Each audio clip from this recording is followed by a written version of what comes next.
అందరికీ నమస్తే. ఎవరి సాయం లేకుండా ఎన్ని మామిడికాయలైనా ఒకరే కట్ చేసుకోవచ్చు. ఆవకాయకి కావాల్సిన ముక్కలు బయటికి తీసుకెళ్ళి మామిడికాయలు కట్ చేయించుకుంటాం కదా!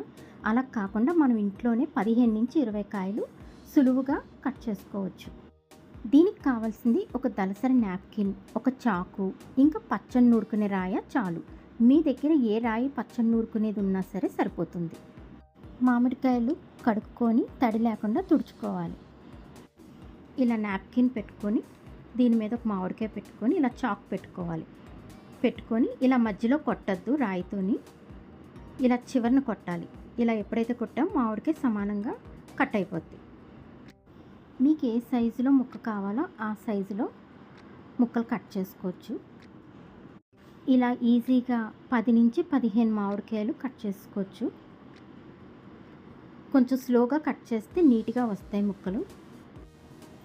ఈ చిన్న ట్రిక్తో సింపుల్గా మామిడికాయ ముక్కలు కట్ చేసుకోవచ్చు ఆవకాయకి. అంతేకాదు జాగ్రత్తగా చేయాలి, చేతికి తగలకుండా చూసుకోండి. స్లోగా చేస్తే ముక్కలు నీట్గా ఎన్ని పీసెస్ అయినా మనం కట్ చేసుకోవచ్చు. నేను ఎప్పుడు ఇలాగే కట్ చేసుకుంటాను. ఈ వీడియో మీకు యూజ్ అవుతుందని చూపిస్తున్నాను. మీకు ఓపిక ఉంటే 20 కాయల కన్నా పైనే కట్ చేసుకోవచ్చు.